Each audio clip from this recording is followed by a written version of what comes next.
Can I start it? Maybe if I can turn it this way. Yeah, it says Orient. Oh, is it your phone? Oh. Oh, maybe that's it. Nope. Then do this way. Yeah, it's yelling at me.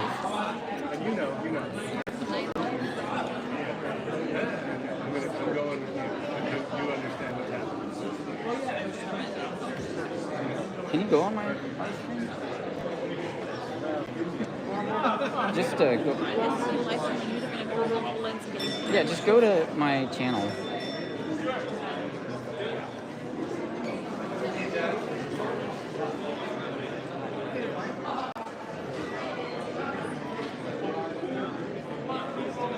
don't know if you can see it.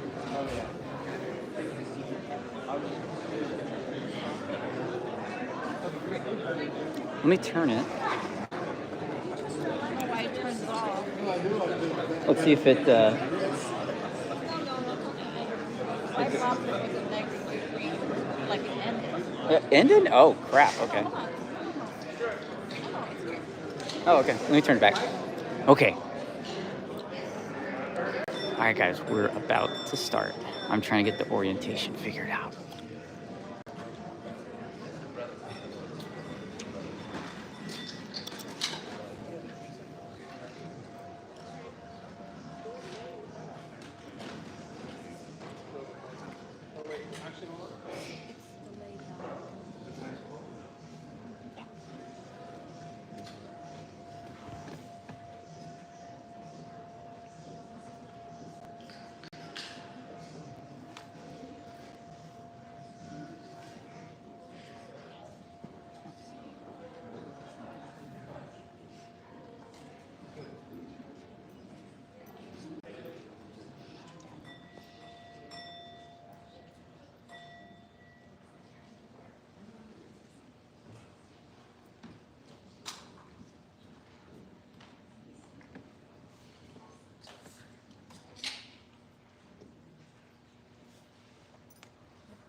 Check.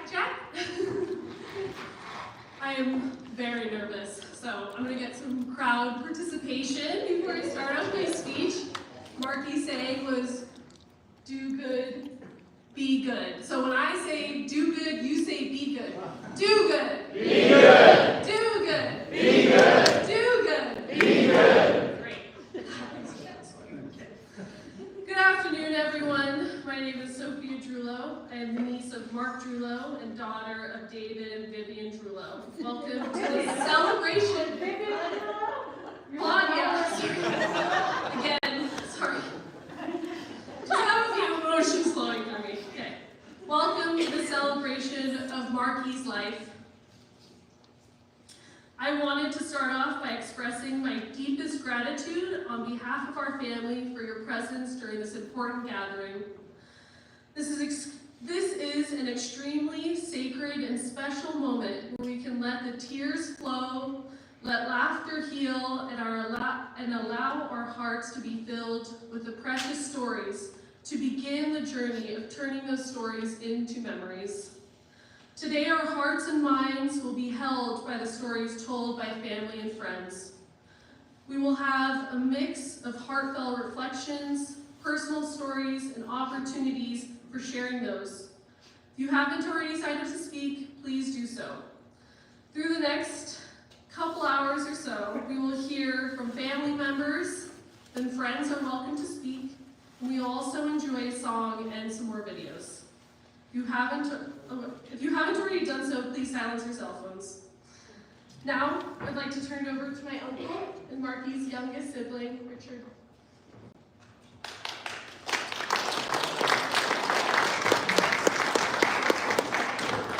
Thank you.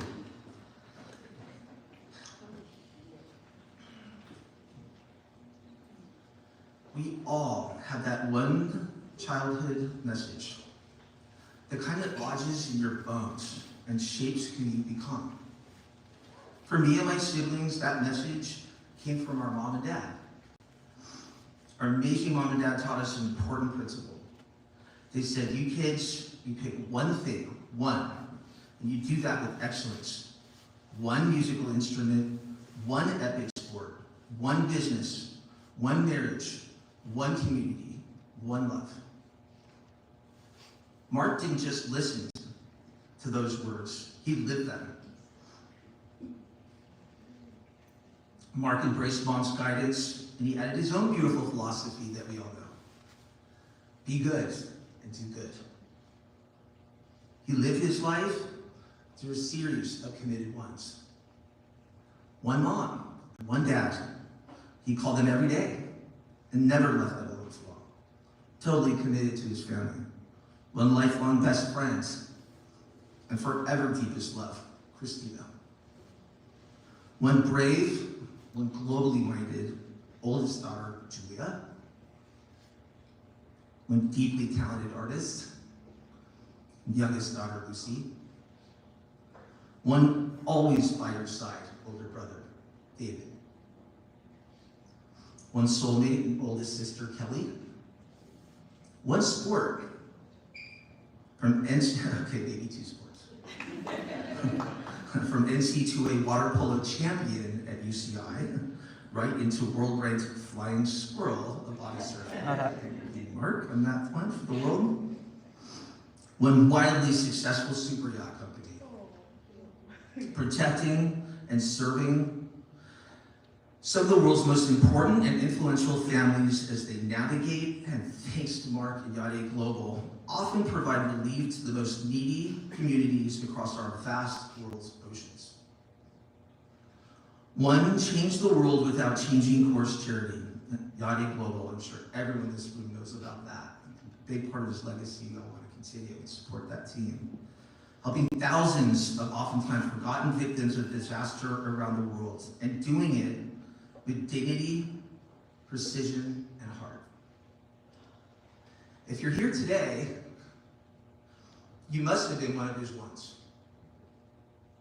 You must have somehow been tied into his many one pathways, his pure focus to be one, to be good, and to do good.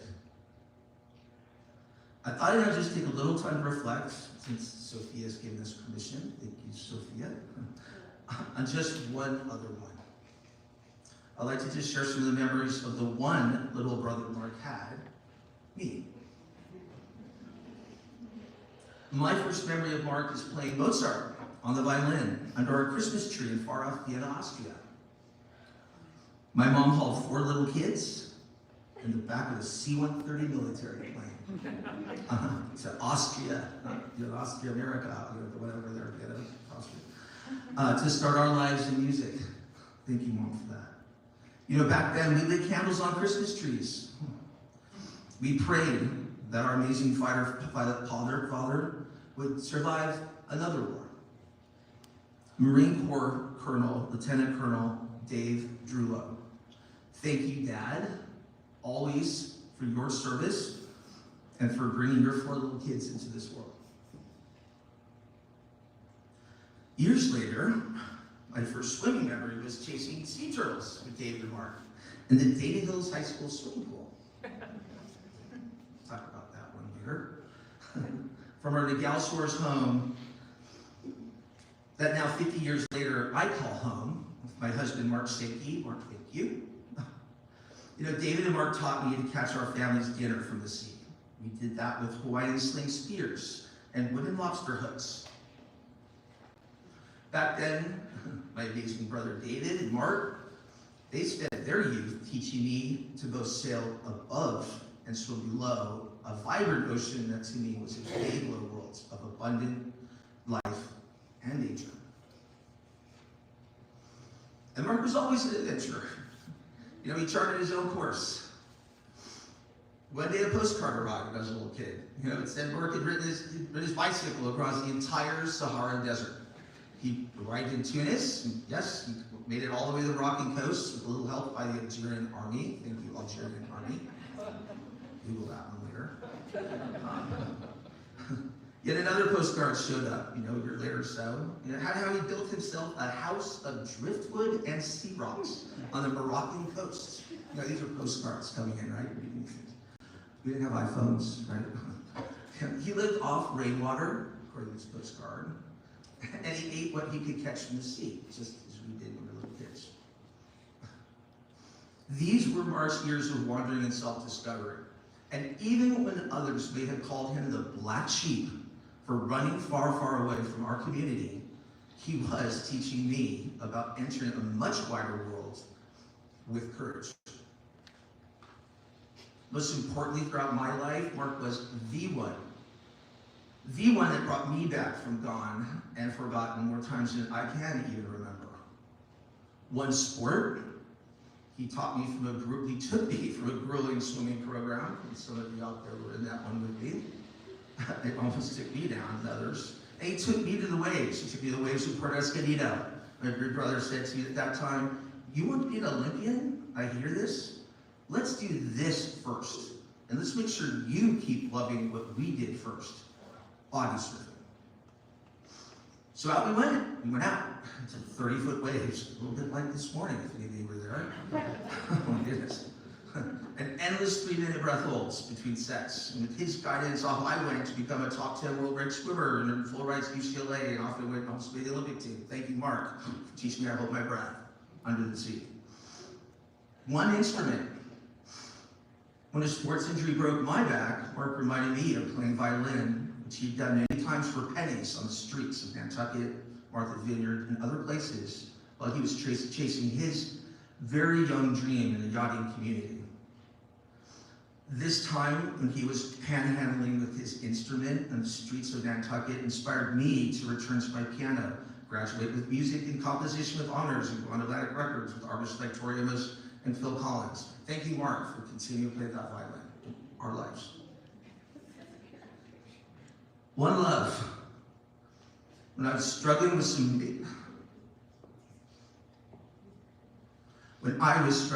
major personal demons, Mark and Chef Eduardo Garcia, if you haven't met him here today, thank you, Eduardo, for being a part of that. Mark and Chef Eduardo Garcia took me back to the sea. They showed me a potential path to my own recovery. And with help from Christina's sister, my sister, her brother, my brother, Anna and Gabriel, I found healing 5 years of it in Australia with that. Thank you, Christina, for handing you and your family to me. They brought me back. And it's after 13 years of marriage to my husband, Mark. Thank you for standing by us, especially these last weeks.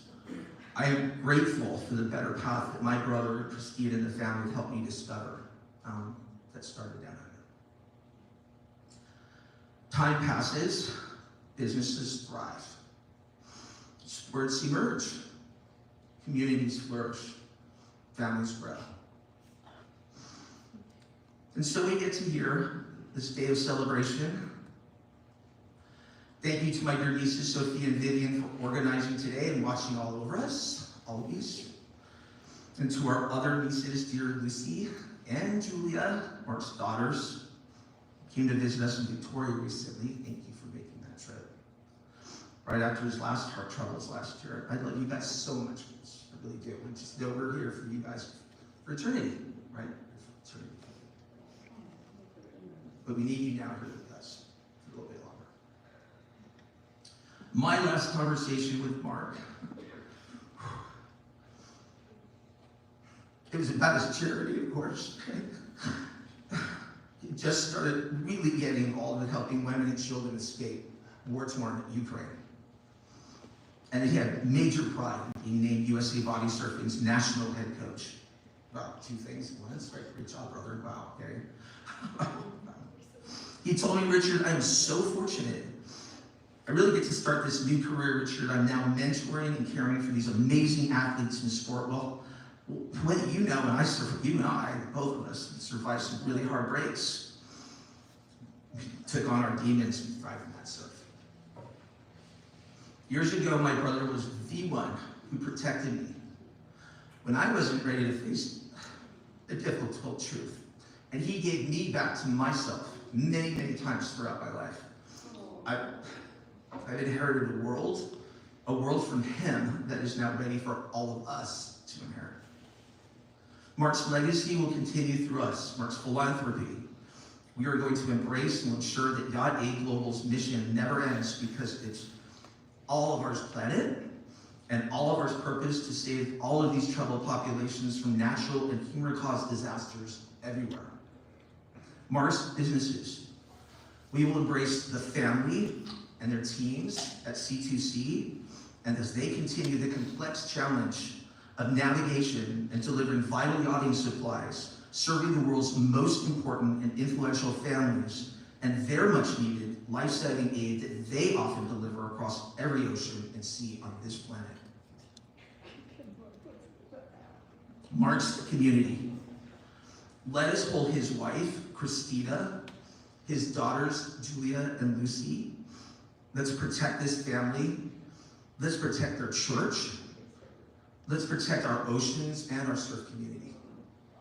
Mark's sport. We will enshrine his memory and commitment to nature and the sea through body surfing. As USA Body Surfing's #1 ever head coach, we will take Mark's sport to the Olympic Games. And we will, as he taught us, change the world without changing course. So to close, as a body surfer and swimmer with me, Mark and I understood the natural rhythm of the ocean. We rode countless waves that eventually returned to where they came from. Like the wave returns to the ocean, where it came from, and where it's supposed to be. Mark, he has completed his magical journey with us here on earth. He leaves behind something magnificent he built through his devotion to his family, his community, his service, his devotion to his ones. And I thank you all for being here today to honor the life of a man who truly knew how to be good and do good. And we'll see you in the waves, my brother. Thank you.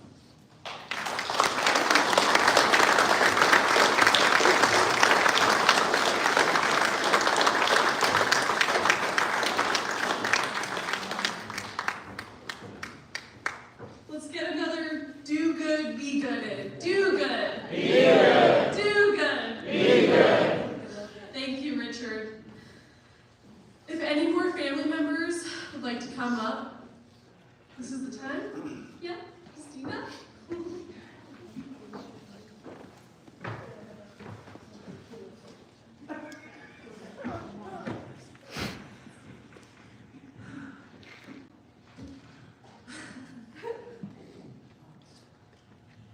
I did not sleep last night because I realized I hadn't written anything for today, and it's the third speech that I had to write about Mark in the past month, and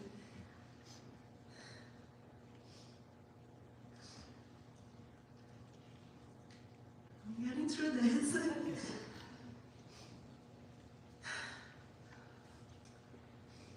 So Mark had a tradition that he brought from his boat times, that every time we arrived home from a trip, or we arrived on the campground, we would have a shot of one of the tres amigos. Mezcal, tequila, or raicilla. So here's to Mark for his arrive alive, his favorite mezcal. Okay, now let's go.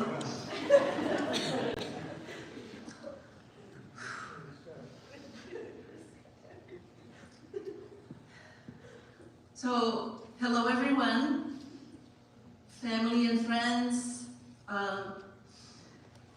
my family in Brazil, in Australia, all the people that we know around the world. I want to say thank you for your support and the love you have shown my family this past month. Some of you I have known for a long time, and some of you I just met. Like Sophia and Richard said, today we're here to remember Mark, to tell stories, and to hear how you guys met him and what he meant on your lives. This man that was known for his yellow cap, he wore different hats. The friend, the family man, the businessman, philanthropist, and each of you here had your own relationship with him in one of these areas. Maybe you met him once in a while in the ocean. Maybe you met him every morning. Maybe it was through Instagram or WhatsApp, or maybe you're texting every day. Maybe you guys went to school together. Maybe our kids went to school together. Or maybe you work together. Each of these relationships were unique to each of you. You know, you all knew Mark on your own way. But the one thing we know we all have in common and agree is that he was always very kind to everyone. And he did good things. He was just a nice guy. I always thought that Mark had the biggest heart.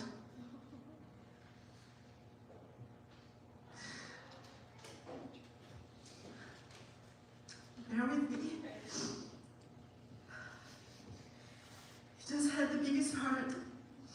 And he liked to give people opportunities. He always liked to give a little push in the right direction and to inspire people to do something. He was always trying to build people up and trying to give opportunities and a purpose. Captain Mark was a captain even after he was not at sea anymore. You always wanted to be prepared. His cars were set up to survive the apocalypse.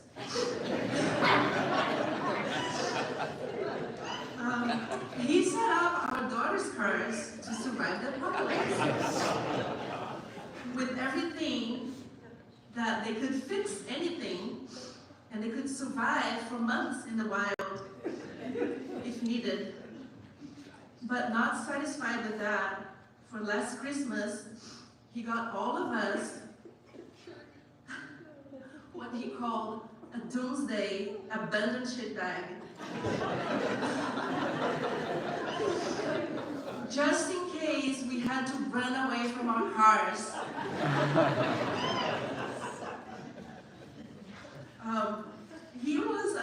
of a prankster too.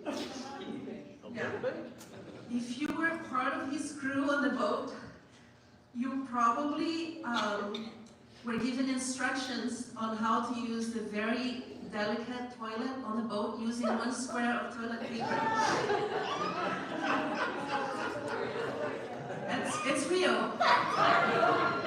And you can ask them later to teach you.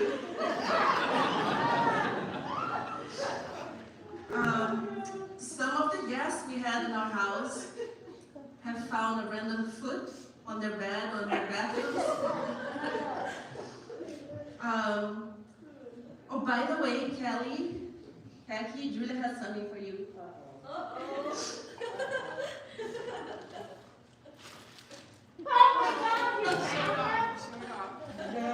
It's a bag of fish stick Cheetos from Turkey, 1980 something.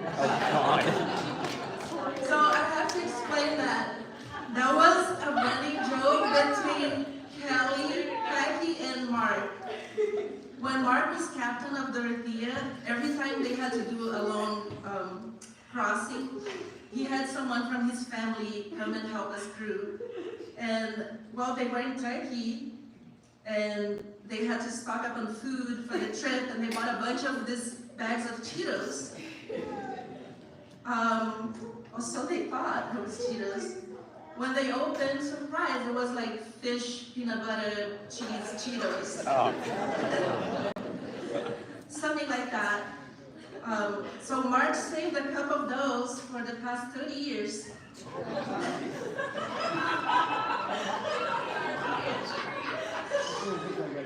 And every time they would visit each other, they would hide this bag, this 30-year-old bag of Cheetos on their houses, on the luggage. So I hope that now the tradition continues with Julie and Lucy and you. Yay for Christian.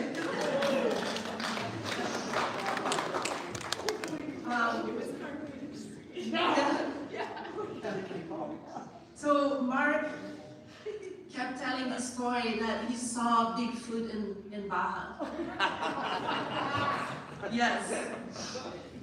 I guess if he was on a Baja trip with his brother David and high school friends, I would probably think it was due to some alcohol and other substances. But he was on a date, so maybe he did see Bigfoot.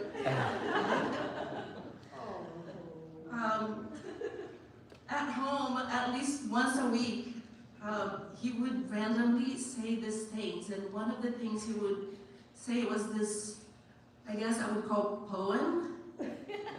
I'm gonna try to say it. It's a little bit of a tongue twister. A man seeks to see himself in still water, not running water, for that which is still is stillness unto others. Is that some kind of philosophy or? Probably. I don't know, but he would at least once a week say this to us. And if we ask Mark, what time is it? There's no time and space.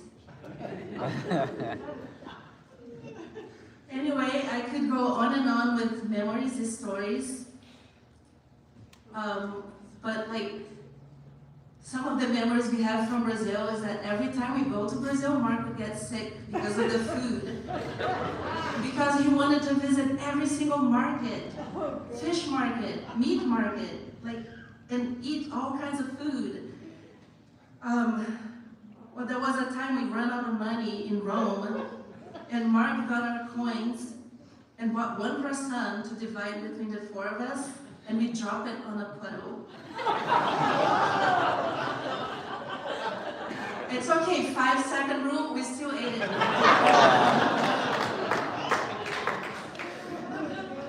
There was a time we had our bad French got us in trouble in France when he complained about the balcony. The balcony is not secured. It's dangerous. And the French guy would be like, no problem, monsieur. And Mark would be like, big problem. No problem, monsieur. Big problem, big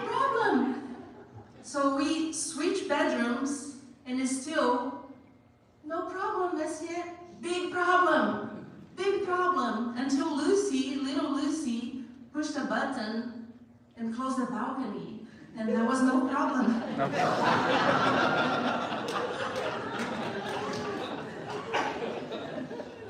For Mark's 50th birthday, we were in Mexico, and we bought him the rubber boat that you probably saw in the pictures. He named that boat Guardanapo, which in Portuguese means napkin. He carried that thing all over Mexico. You could see him hanging the boat outside the car window. And it was just like hilarious, him, bringing Guardanapo with him everywhere. He wanted to name our daughters Seashell and Chelsea.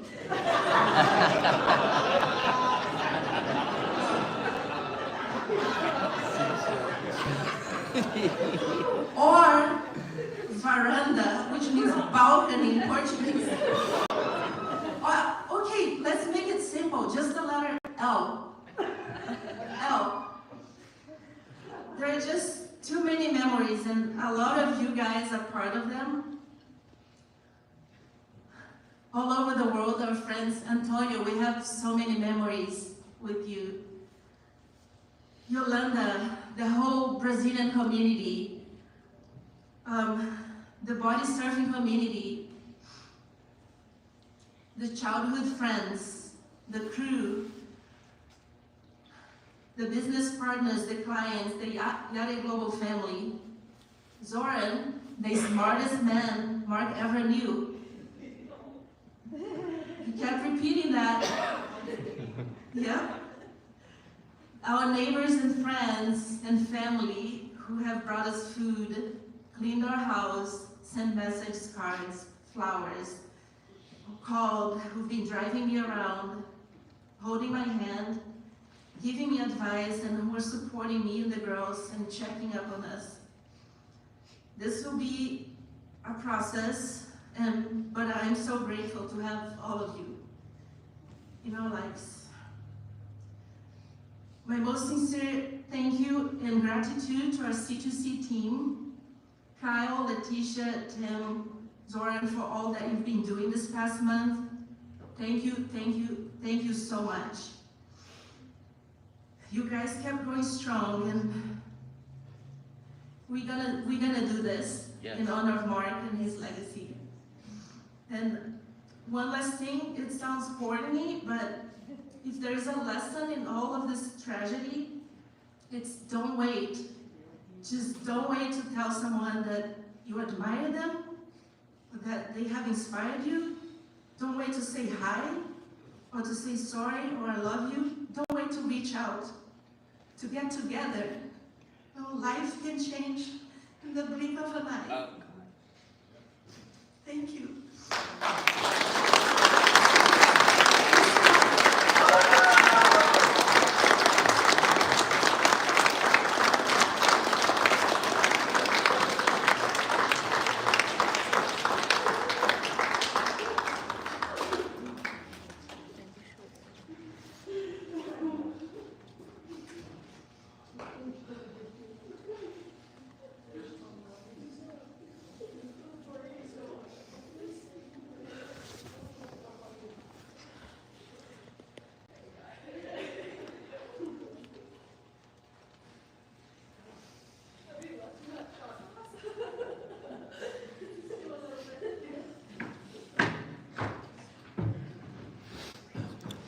To my beloved sister, Vivian, who's going to share a sweet poem now.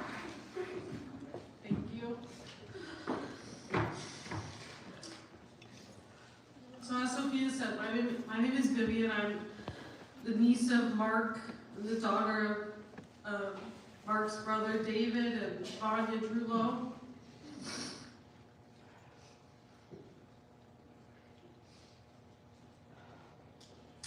I first want to acknowledge the strength that Christina and the girls have shown throughout all of this. It's incredibly admirable and beyond everything, and Yeah, I just want to acknowledge the strength.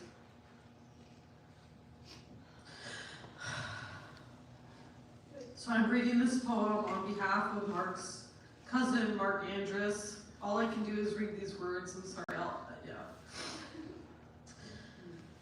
So this was written by Mark's cousin, Mark Andrus. He takes all the credit for this. I'm just reading it on behalf of him.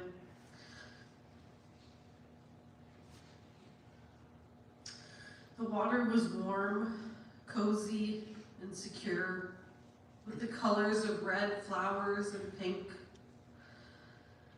The brightness came sudden, some shock and some pain, partnered with someone who cared for me much.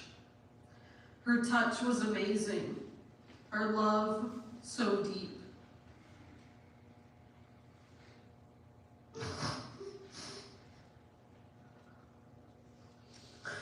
With plans to launch me into all kinds of things. The strings were amazing sounds I could hear, but the water was drawing me ever so near. The sails flew brightly, bold and strong. The water was stronger, now on my own. The gift of a family, the girls I adore.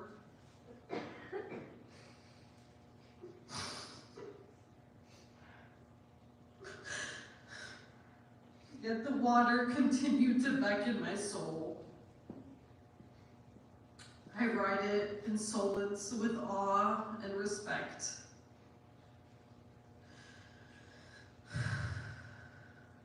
The salty flavor flows in my blood. The calm of an angel has taken me down. The darkness came gently.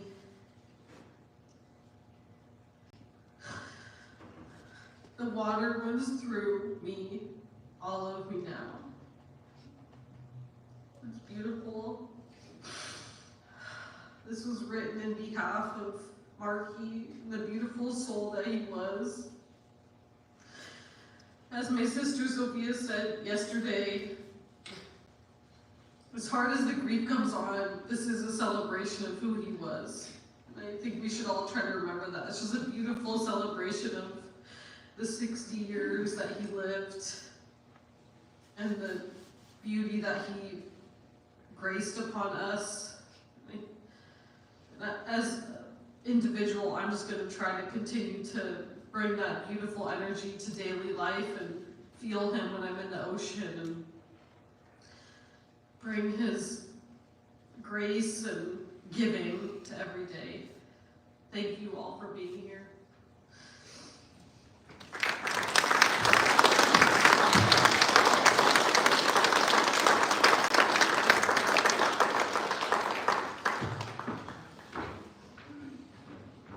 Thank you, Vivian. Are there any more family members that would like to share something today? Now is the time to do so. Yeah.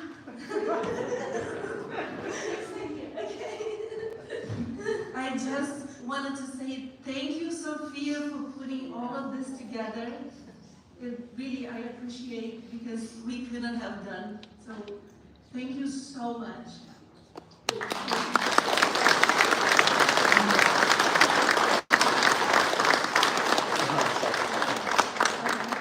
And thank you to everyone that helped put this together and contributed to something, you know, the speeches and the music and the videos, like, really, I appreciate all of you. Thank you. Grandma and Grandpa? I see your hand come up. I'd like to talk last. Oh, okay. Well, we'll hand it off to the sign-up sheet now. So if you put your name down, yeah, Eduardo, come on up.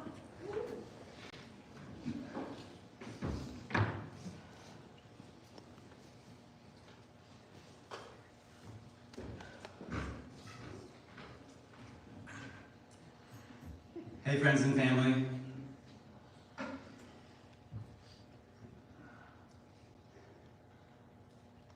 I'm really grateful to be here to share my heart with all of you. The next one's smaller, so I'll just send it the way that Mark would have encouraged me. You see, I'm 43 years old, or so I know to be, and at 20 years old, I was graduating from culinary school, and I was finishing my thesis project in the culinary classroom in Seattle, Washington. I was trying to make a homemade Snickers bar. Why not? They're pretty good. I figured I could make one. The chef instructor, Robert Wood, walked in and said, Eduardo, or Garcia, whatever he called me, and said, I have a job offer for you that you can't refuse. There's a boat down in the harbor, Elliott Bay Marina. They need a chef. You're graduating in a month and a half. You've got to take this job. All right. Got $33,000 of student loans coming in hot. I better take this job. You know, I was already working 3. So I got on my bike and I made my way to the marina and I walked onto the boat and the crew was working. This was the yacht Dorothea, wooden 107-foot Bill Garden design. And the cap rail is the wooden varnished rail that runs around the entire boat. And there's the entryway where the passer rail or gangway will come down, that's where you enter. I know this because I worked on boats, but if you don't work on boats, you may not know that. So I noted the crew, I noted the boat, I noted the stairs, and I walked right up, like that. And what I didn't know is that they were varnishing the rail. Oh no. So I learned a couple things, and this won't be a slippery slope of everything I learned from Mark, but it will probably try to be that. I learned what the FNG meant, because I was about to be that guy, the fucking new guy. And that you just don't put your hand on a freshly varnished rail, because then you have to do the whole thing again. And so although the interview went well, and he would tell me that I could have the job if I wanted it, the rest of the crew I don't think wanted me to come on, because I was the guy that gave them another 10 hours of work. And yet, Mark, I know you're listening, and I know you know the story, but not many of your loved ones know that I actually turned the job down. I was working at a sushi restaurant, I had my reasons, I was scared, you know? I didn't know what it meant to go be a chef. I was just about to graduate. And you think you know a lot at 20, and I definitely did, but I definitely didn't know how to do that.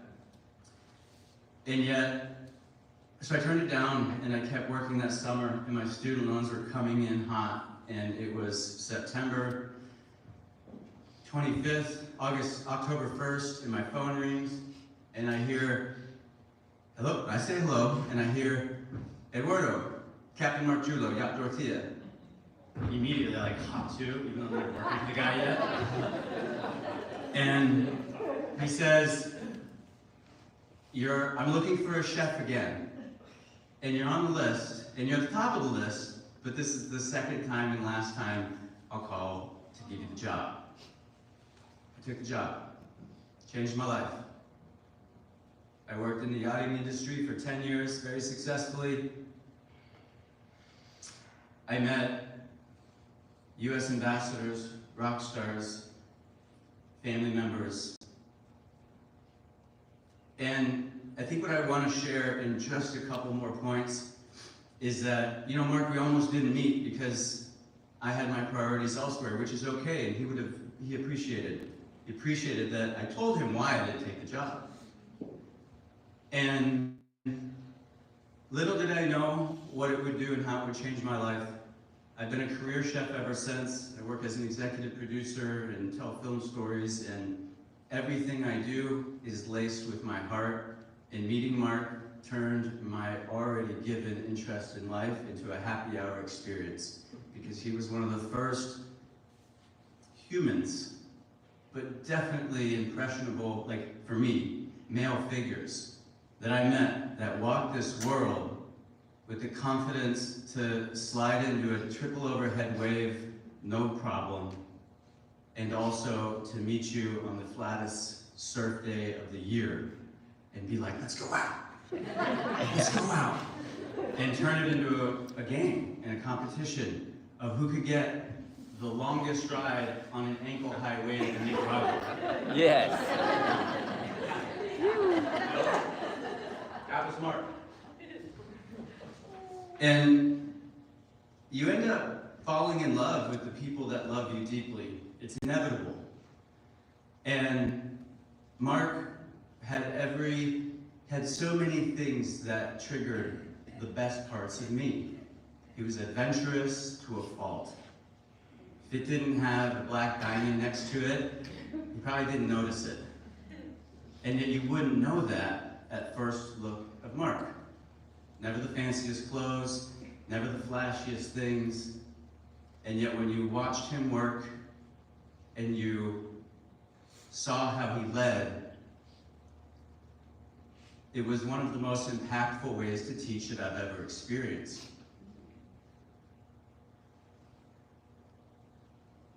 The Armada in Mexico came on, the first trip we took south, M16s, gray battleship boat pulls up. I'm 19, 20, sweating, thinking, kind of exciting and interesting. Mark, cool as a cucumber. Look at the guns, cool, huh? You know?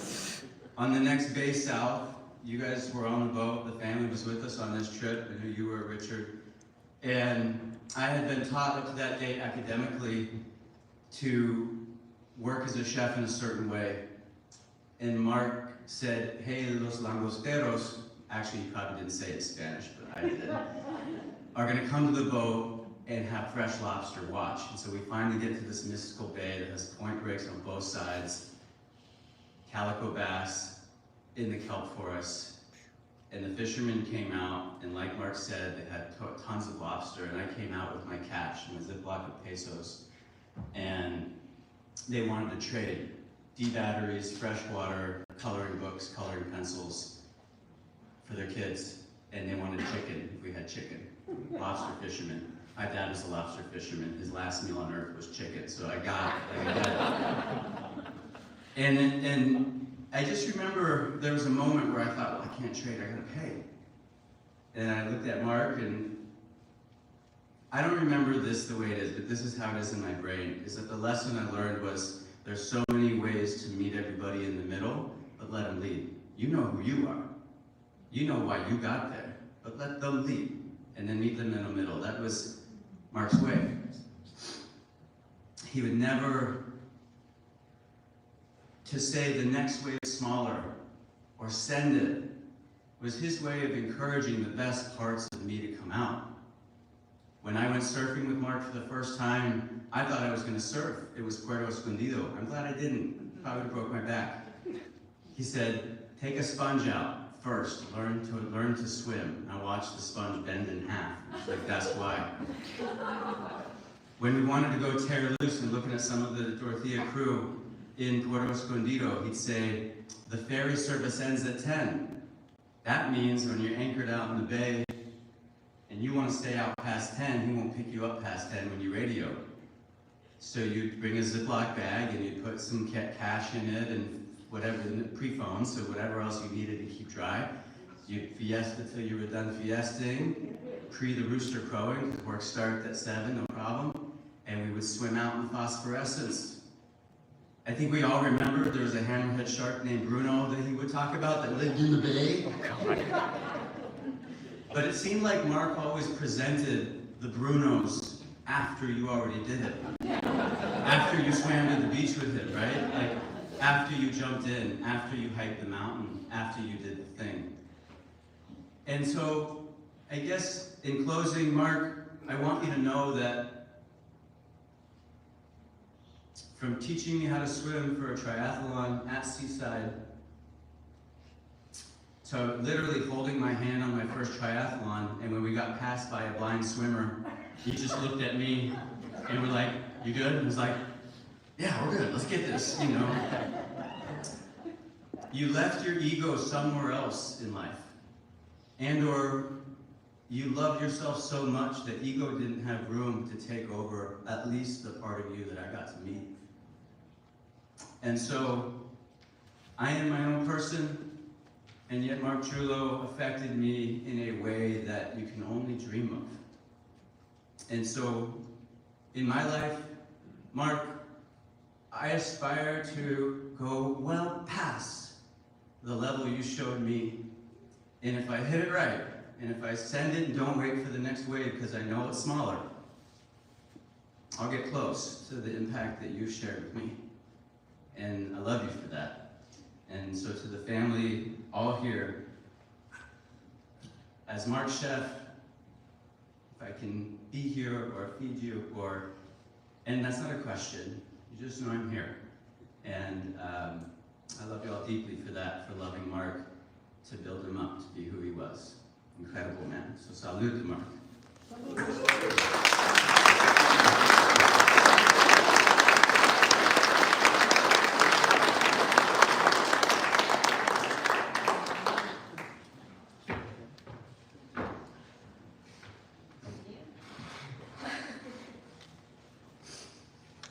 If you signed up for a speech, please feel free to come up and speak now. It's a perfect time, so I'm just gonna let it flow from this point on.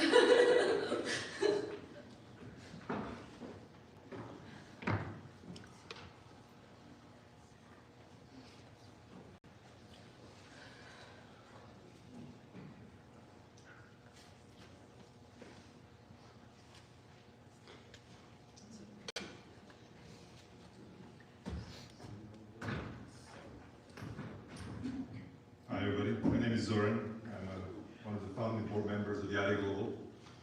I had an opportunity to meet Mark more than 10 years ago in a coffee shop as my friends were stranded on a remote island and I was sending them care packages, and I heard of this local guy who viewed boats. Maybe we could do something bigger than just my couple of packages. And quickly the conversation escalated into, what are you doing next month? I don't know, working? Can you go to Monaco? Sure. There's gonna be a yacht show, and if you show up, there are people who want to help out, and we just have to tell them our story. And they already know about us, but we need a lot of help. So that's how we met. And after that boat show, there were 100 super yachts that signed up to join. And within a couple of months, we had literally Armada helping out in the Caribbean after some of the most devastating hurricanes. And that was the beginning of how we started working together. Drewelow was Mark's idea, it was his family's idea. They started together putting these kinds of care packages for places that Mark loved to visit. Just like his crew probably remembers, they would pull into these most remote parts of the world where people have so little, but they would offer up so much right away, trying to help, be helpful, invite into the community. And so as he came ashore to raise his family and pour love into the girls, he kind of missed that. He wanted to stay in touch with his communities, do something. So they would, together as a family, pack up these crayons and school supplies and give them to the captains to take into these remote parts. That's how it started. And it's grown, and it keeps growing. Mark loved doing good. It was in the fabric of who he was, and especially for those who were most vulnerable, children, the disabled, elderly, those who really needed help. And as we got to know each other, we kind of became like soul teachers to each other, because we both realized that your greatest strength is usually your greatest weakness. He was so kind and caring and tender that sometimes people want to take advantage of him. And he would just not care. He just wanted to jump in and do what's the right thing to do. And we kind of complement each other, because I would call him out of that, and he would call me out of my weaknesses. And we created this awesome soul experience that we have working together. I just want to share a couple of examples of work that he's done, because it's kind of hidden behind, and maybe just his family saw it, even if they saw it, because I think it should be remembered for this.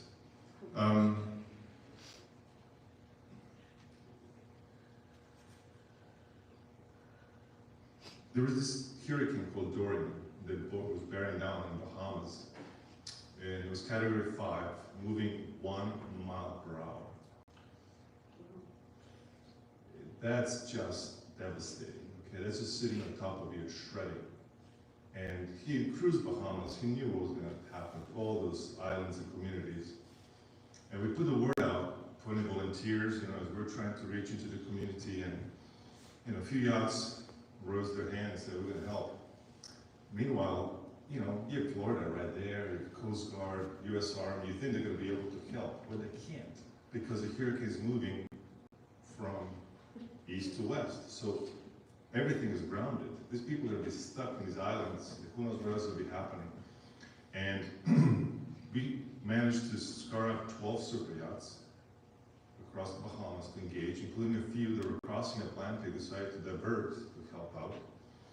And we were first in Marsh Harbor. We were first in all these keys with doctors, medics. You know, these islands are low-lying.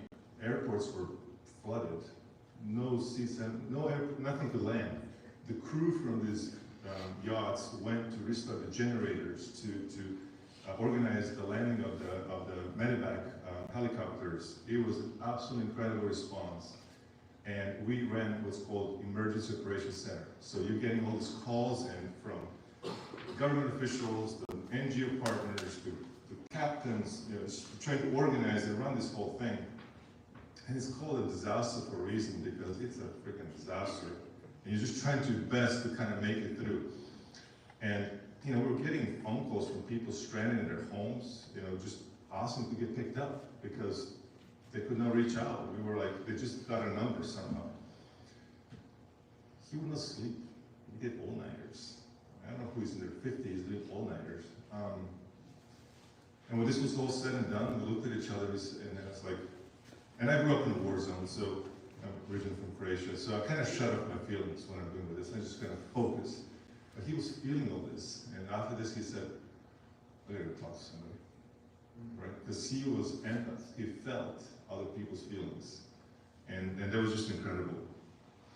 Just to reflect another one, Operation Sony. So when the war broke on Ukraine, you know, we looked at each other and said, we're not doing this. We're not. That's not a specialty. We don't go into war zones. We work with the flashy boats and try to do something with them. Well, I got a couple of phone calls from yacht owners who were like, hey, what can we do? Some of these people just don't say no. You say, let me think about it. So I called Mark and said, man, we gotta do something. They're leaning on us, right? And this is an example of the reach that Mark had. I mean, his Rolodex was absolutely incredible. And the people he knew, the existing captains, the former captains, so he started making some phone calls. He said, hey, so we know how to run boats. Do you think we can run a fleet of buses? Sure, why not? We'll figure it out. Well, there's this captain who's, you know, Ukrainian, but he's married to a Russian lady, and they have a family that live, you know, in between these two countries, which is the most level-headed people you can meet. His brother runs a touring company in Romania and Ukraine. Of course, they're grounded. The buses cannot be used. He's willing to give us the buses at cost. Do you think we can organize evacuation corridor? I've never done this, but we'll see if we can do something. So we found local crew, you know, in Odessa and in Orlivka in Romania, and just through sheer determination of their help and Mark's connections, we established the evacuation corridor between Odessa and Orlivka. And we had buses and buses of women and children that we could get in and get out. We worked with the temporary camps in Romania to receive them. And for me, it was very personal because I grew up, like I said, in war-torn countries. So to me, to be able to do this was like almost a bit of a cathartic experience. But this was just the beginning. So not just to evacuate tens of thousands of people, but these women were, you know, they had brothers and husbands that stayed behind and they work in the hospitals. So we got in touch with them because they're needing medications and supplies. So we ended up getting a bulk purchase license for medical supplies in Europe and just sending the crew in and packaging up tens and thousands of medications and supplies and getting them onto the trucks into the country. We had a crew who came down and wanted to go into Ukraine. So, okay, nope, we have to do that too. So he inspired others to jump in, not to sit on the lines. It's so easy to just sit on the lines. I'll just reflect on that last one. I don't know if Andres is here. Thanks. So some of our team members are here. There was this huge volcano that erupted a couple of years ago. I don't know if you remember, off the coast of Tonga, and it severed underwater cables. So they cut off the country from the rest of the world, contaminated virtually all their water sources. 90% of crops were destroyed, and it was just a devastated country. And still shut down due to COVID. So good luck helping out. So we didn't know what we were going to do, but within 6 hours, we put Andres in the plane with water filters at least, because we knew they had to filter the water out. And we said, we'll figure out the rest when you get there. So he lands in Fiji. We're trying to organize this, and the response from the Yadin community just kept growing, because people love Tonga, right? And they just want to help out. But what can you do? So we ended up getting a dozen or so containers on a government ship that was, 50 years old, to bring it into this very remote part of the world. And again, it was a great example of something that would have not been possible without a man who had all these connections, and actually has created a team that can continue doing this well beyond his lifetime. So I'm very proud to work as part of the team and to continue this legacy. I'll just say in conclusion, we have a saying in the disaster management space. It says, don't let the disaster go to waste. There's so much to learn from a disaster and loss of life, property, destruction. So I want to echo Christina's words today here. Don't let this disaster go to waste. Reach out to those who haven't spoken in a while. Get together with people. And don't wait for this kind of moment to reflect on how good they are in your life. Thank them. Give them feedback, give them love while they're still here. That is part of the legacy. Thank you.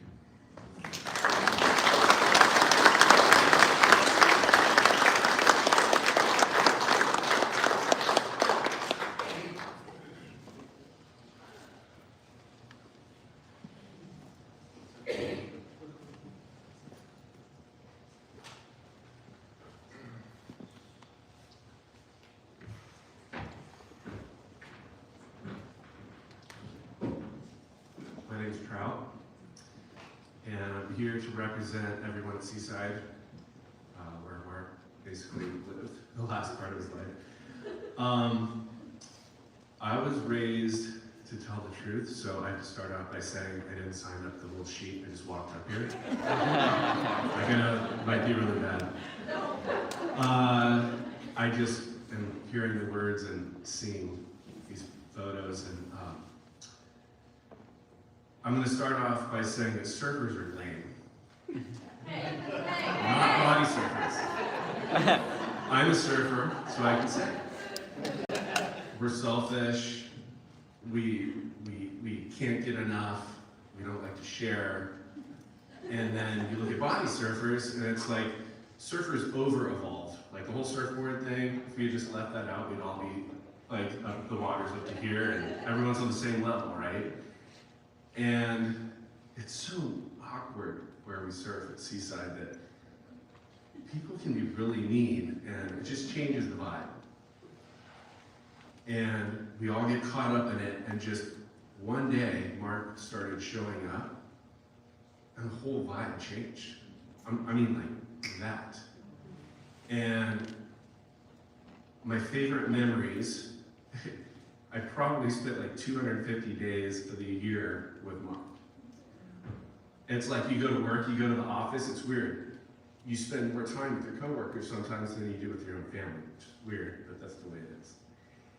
And so, it was so cool. Every time I took the wave in and kicked out, Mark's like, nice one.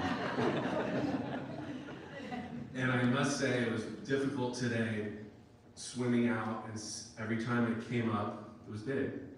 Wasn't used to it, and I would see a yellow cap, and I thought, and there was 100 of them, so I was emotional the whole damn time. I would like to share that my oldest, who's really evolved, amazing regular surfer, he's really good, and I have 3 kids. My younger one stays away from the seaside, and my middle one always wanted to do whatever his older brother, the opposite of what his brother did. So he became a body surfer and a bodyboarder. And guess who his bestie was? As a little kid, he's like, where's Uncle Mark? And a lot of people know this. And I think the hardest thing I did was having to call him. He's at UC Santa Cruz now. And there was just that silence where he just had to absorb it like we all are, family and friends. And you know, I was like, I'm fine, I'm an adult, I've lost lots of people, I can go through this. This was the first time that he had ever really experienced losing something that he treasured. They were always in the water, so I don't have any photos of them together, but he just said, I don't need a photo guy. He said, we were staring at each other and talked so much, he's like, it's all in my head, and it's okay. So, I just want everyone to know that Mark affected people. It's crazy. I didn't expect this in any people outside of the water. Like, there's so many cool people that are part of his work life. I was like, you worked? Nobody knew Mark worked. I was like, he's chilling in the bed, he's got a nice little laptop, a nice tea, go pound back out. But this morning, I woke up really early, and I pulled up my phone, and I scrolled through for an hour of our text messages back and forth. Starting from the day we met, it was like, I'm telling you, I was like, where's the beginning? And going from what's your story, where you're from, what do you do, and then the part where I choked up was when he got into the philanthropy part about, I mean, that is when I realized what selflessness is, what putting other people first is, what humanizing people is, people that are oppressed, suppressed, and somebody that just will push it all aside and say, you need help? I got you. And that was Mark. I think everybody that I served with, I'm kind of supposed to report back and everything, and I think the takeaway is you learn a lot about people by the people that they're surrounded by, who they choose to be with. And I met people today, Ty, the twins, like all these rad people that I never would have met, and I'm impressed by all of you, and I think a big reason is because you're part of what Mark was, right? So that makes you guys good people. So thank you, and this was very impromptu, but I just felt the need because he was a legend, for sure. So.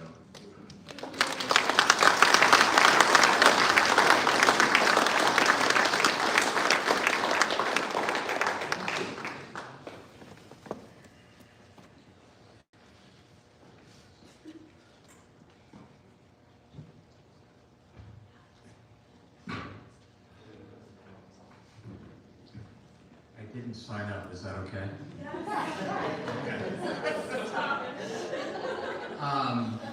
My name is Chuck Bose, and I got to know Mark when I was, I don't know, 15 years old or something like that at Indian Hills High School.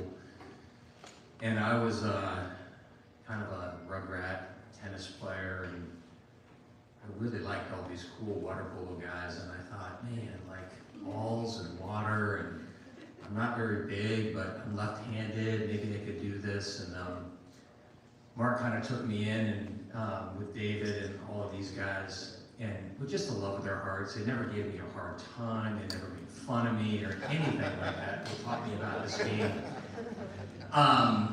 And then as we went to junior college, I had this idea for an adventure. And it was to ride our bikes around Europe and the Mediterranean. And everybody thought, that's so cool. Like, oh yeah, I'm in, yada, yada.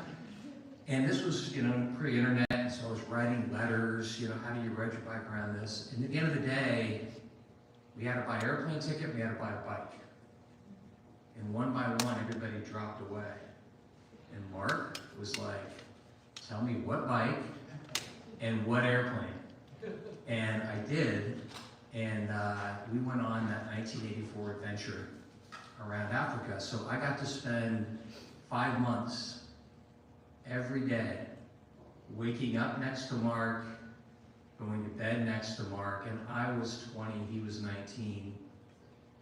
And we had an opportunity to explore the world and to talk, and it fundamentally changed my life in ways that I cannot begin to even put into words. And so many of the things that I've heard today about who Mark is and or was and is and who I am was because of that trip, and so much of it was because of Mark. And I'll just tell one story that, we were talking about the kids and the most vulnerable, and our plan was that we would ride our bikes and we'd look at the Michelin map. That was all we had, Michelin map. Take the thinnest road line, because that was the fewest cars, to get to where you were going next. Figure out the last town you were going to get to before it was going to get dark. Scrounge around and buy some food. Ride out of town, cook your dinner, pack it all up, and then ride until it got dark. And if nobody could see you go off the side of the road, then you could sleep and nobody would hassle you. And so we were doing that, and one night we went off the side of the road, and it wasn't quite dark. And we would always lean our bikes together. Mark would sleep on one side, I'd sleep on the other side, and we'd put stuff in the middle. And Mark shoots at me, he's like, I saw somebody move, man. I saw somebody move right behind you. And I heard you. And all of a sudden, dude, I saw somebody move. We were freaking out. And all of a sudden, these kids come out from behind these olive trees. And there's all these kids looking around. We're like, what is going on? And they had never seen anything like this. Here we are, like sleeping in their olive grove. And they took us and they said, come with us, come with us. And we walked back for a quarter of a mile into one of these walled compounds, right? And this is in southern Tunisia. And we were invited into this family, into their little thing. And we didn't speak Tunisian, we didn't speak French, but we communicated and ended up staying there for 5 days and just seeing how they lived and how, Mark would just lead the way with embracing with that. And that launched us on our journey, and we went across the Sahara Desert. Let me tell you something about the Sahara Desert, and I'll try to wrap this up quickly. But when you've ridden your bike across a thin strip of asphalt, and all you see is like scrub brush and sand dunes, you do it for a day, you're good. When you've got 2,000 miles to go, it's like you start to think about what's life all about. And Mark and I talked a lot, and I don't know what Mark took out of these. We had these deep conversations, but I took 5 things out of that, and I never wrote them down, but they've always guided me through my life. And every time I think about them, I think about Mark. And they were, number 1, always be honest, especially with yourself. Figure out who you are and just trust that. Number 2, which so much of this is, always walk a mile in the other person's shoes before you judge them. Number 3 is there's some type of higher power. There's something bigger than all of us. And number 4 is your mind and your body work together. That you have to nourish both. And the 5th one, the world champion, the NC2A champion, is whatever you decide to do, you decide to do. Not people decide you should do. Be the best.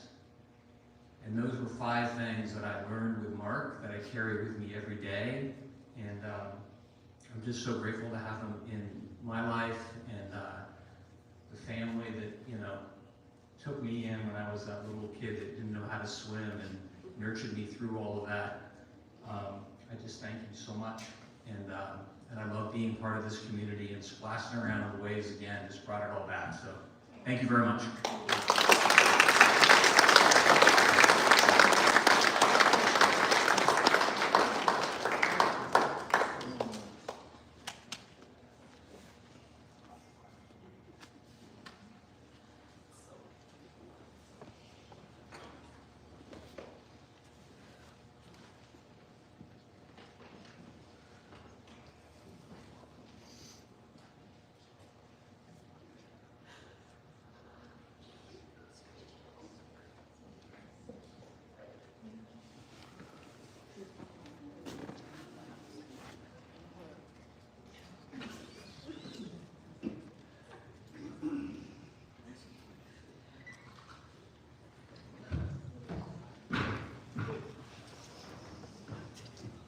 Good afternoon, ladies and gentlemen.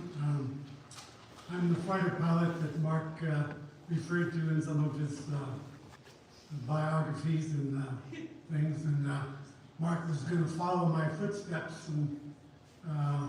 but he dropped out of college and then he didn't qualify. But I see after today, he did much more than he would as a Marine fighter pilot. I mean, all I did was take orders and carry them out. And he was very creative in many ways and did so much for mankind. So I'm shocked at the number of things that he's accomplished. We didn't even have the slightest idea they had such an effect on so much of humanity. I didn't put my name on the list because I thought I'd probably lose my composure. So bear with me, but I think I can. I do want to set the record straight, though. He didn't walk on water. Close. Because I was the father, and I had to enforce some discipline on the family. Although I was gone 4 out of 20 years, most of it in combat, and Alice did a wonderful time. Anyway, as I said, he didn't walk on water. A good example of that was, he was in high school. We lived in a house near the beach, nothing fancy, a tract house, and I was stationed in El Toro up in Orange County. And we didn't have a large salary as a Marine, and I always kept track of the utilities and things, and I noticed the electric bill was going up.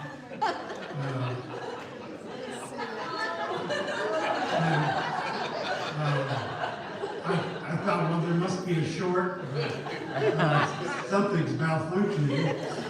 And so I didn't, Alice never went in his room because he had such a mess. And I took her advice and usually stayed away too. But I was looking through all of the bedrooms to see if there was a short or something, and I did notice I saw about 3 extension cords going from one into a closet. In the back of the closet there was a panel actually that the developer had put in there, but all the cords ran into there, and he had arranged to remove that panel very easily. And we followed one of the cords back into behind the closet, and sure enough, there were several marijuana plants.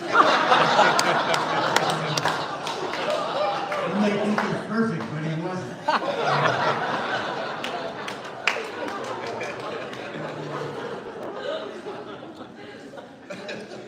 It's hard to follow what everybody else has said. We crewed for him for about 5 years on the yacht, and we went on long distance cruises, and you know, you have a captain, a engineer usually, and a first mate and second mate. Well, I called myself the last mate. We did a lot of cruising around the world and had a lot of fun and a lot of challenging situations. But Mark always used good judgment, and it was fun to work for him. What's happened is not easy to talk about. You're supposed to bury your own children, not the opposite. And I'm 90 years old, and he, died at 61. So life isn't always fair.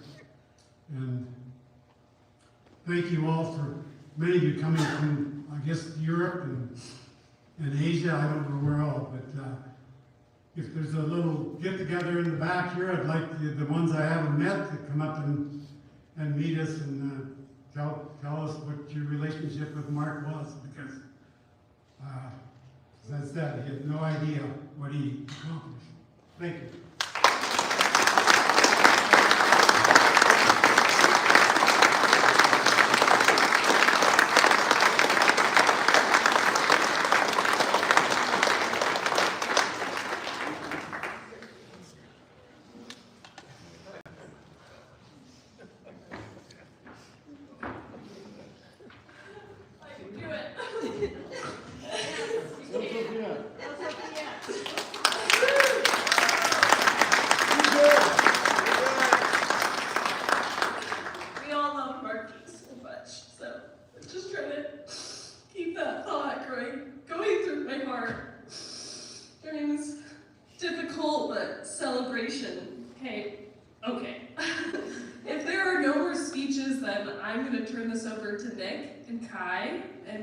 Whoever else is going to play the song to let us bask in some music.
You're at deposit, 1, 2. We're gonna tune up again just because our instruments are sitting on. Talk amongst yourselves. And also, where's Chuck? Chuck, I'm sorry I punched you in the face at water polo practice.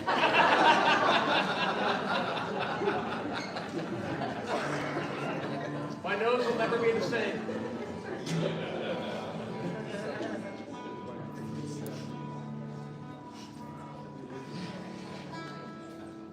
All right, we're going to offer up a couple songs for you this afternoon, about 100 years apart. One of them was written by this guy right here, to my right. This is Kaigetsu, he's my son. Mark was his honorary uncle, as there are many uncles here among us today. He wrote this song a while back, a couple months ago. So it's fresh, it's new, I'm learning it. We're going to do our best as we're going along. And we're going to do an old song for you from the Carter family. Hopefully we can get some of you involved.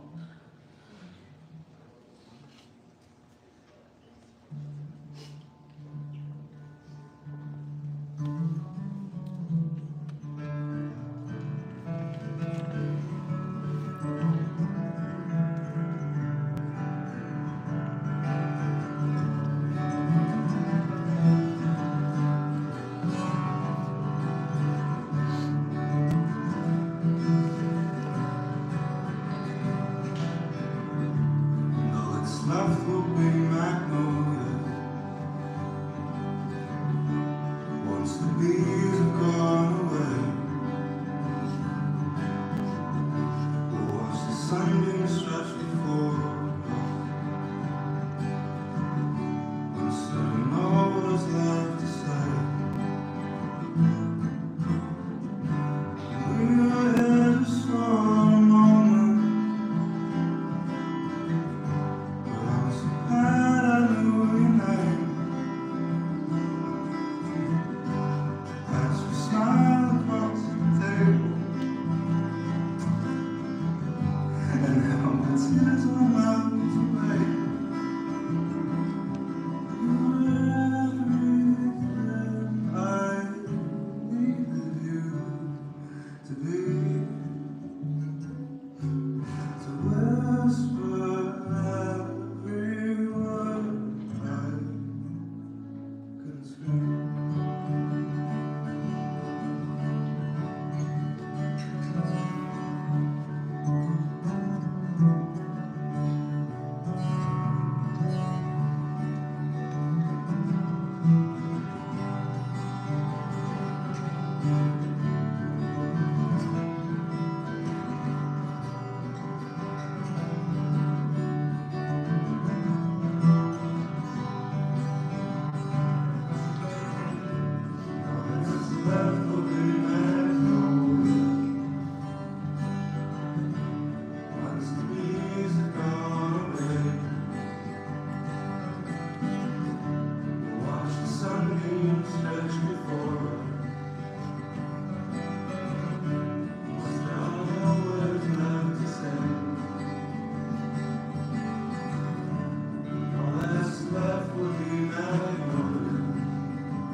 Guys, gonna grab the tambourine. Right, let's go check. Is that just a sing-along? I'm sure just about everybody here knows. So I'm gonna do the chorus first, one time through. We're gonna hit it first, and then we're gonna come back to the chorus. You guys can sing along with You gotta let us really hear. Yep. We're gonna give you a couple chances, so by the end, you better be prepared.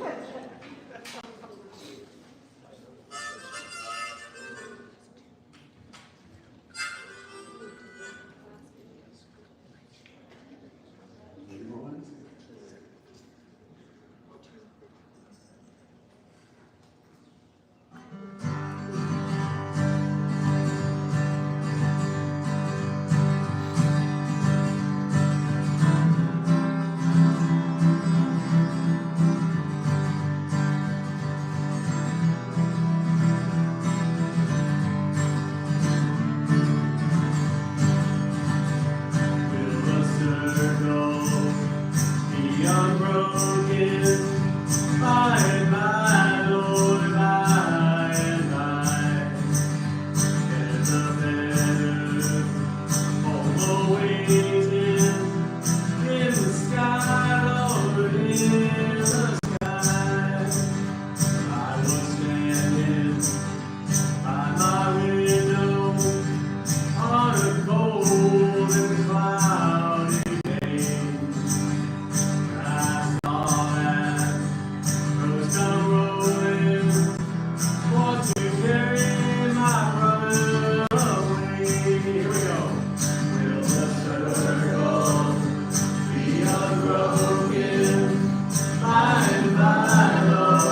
point out that Nick is a high school friend of Mark, for you guys that don't know, and he is the one who married us in our backyard.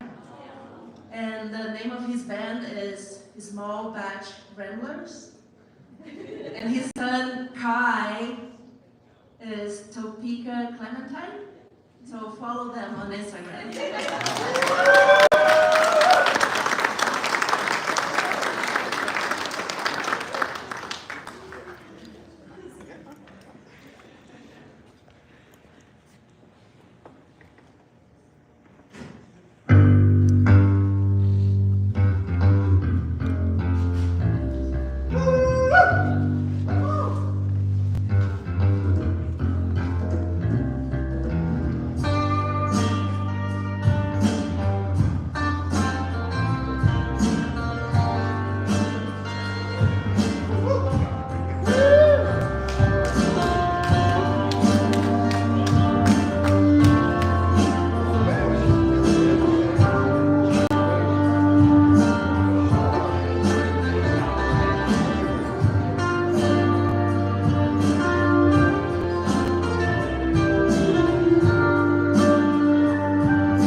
I'm going to attempt to close out this event in honor of Marky and our family.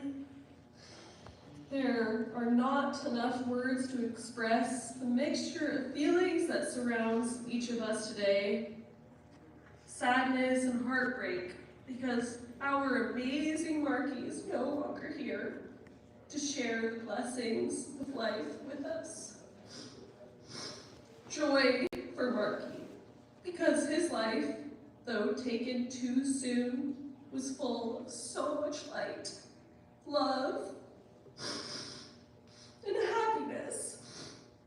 And he is now on a journey full of endless tube rides. And gratitude, because Marky lived a life that inspired us all in and out of the water. However, we were all brought here today because we were lucky enough to be impacted by Marky in some unique way. On this emotional and beautiful day, we have unified our hearts and souls to honor and remember Marky.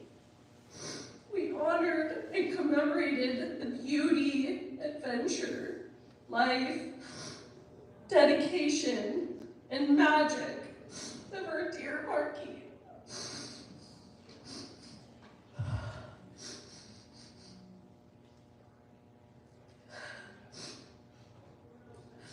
As we have moved through today, time seemed to stand still. As we have acknowledged how Marky has touched our lives, has left an imprint on our hearts, and that our souls are eternally shaped by his presence. Marky may have left this plane, but his spirit made a significant difference and will continue to do so as long as each of you remember him in your hearts and carry the lessons of his life with you.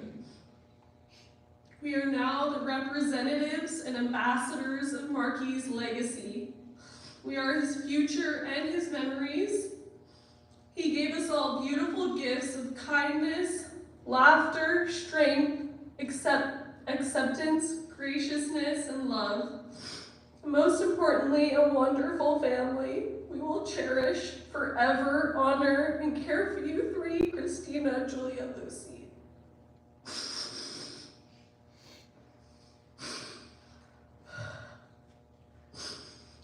My family and I are eternally grateful for all of the memories shared and your presence here today to honor Marky.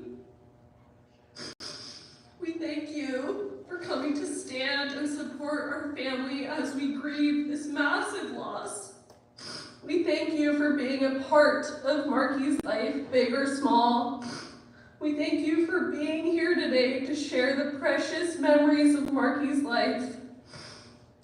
In conclusion, though we are absolutely heartbroken to see Marky go, we can let this celebration stand as evidence for how lucky we are to have known him.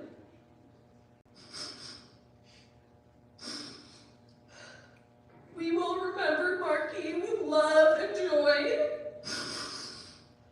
We will honor Marky through all the waves that we catch, each one of them. We will carry his legacy through the devotion we have for our loved ones still with us. We will continue to be inspired to lead with kindness as Marky did. As a community, let us celebrate the incredible legacy Marky leaves behind. Thank you all for coming today. Please enjoy this video of Marky at his silliest and purest self.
on the table back there. So if you guys want to take them.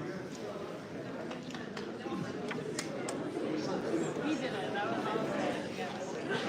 Very thoughtful.